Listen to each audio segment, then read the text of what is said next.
Welcome to గరం గరం బెజవాడ రుచుల్లో. ఈరోజు మనము చీమ చింతకాయలు అండి. ఇవి ఎప్పుడైనా మీరు చూసారా? చీమ చింతకాయలు అండి. ఇవి చీమ చింతకాయలు అంటారు.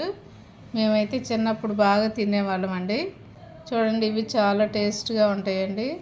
మనం ఒక కాయ వలిసి చూద్దాము.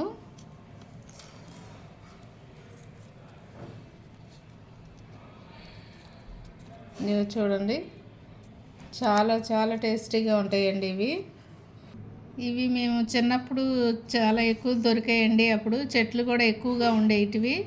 ఇప్పుడు చెట్లు కూడా లేవు. చాలా సంవత్సరాల తర్వాత మళ్ళీ ఇప్పుడే మేము వీటిని తింటూ ఉన్నాము. పిల్లలు కూడా బాగా ఇష్టపడేవండి. ఇవి బాగా తింటారు వాళ్ళు కూడాను. అలాగే ఇవి మీకు మీ ప్రాంతంలో కూడా దొరికితే తప్పకుండా ట్రై చేయండి. వీటి పేరు కూడా మాకు కామెంట్స్లో పెట్టండి. మీ ప్రాంతంలో ఏమని పిలుస్తారో. Thank you.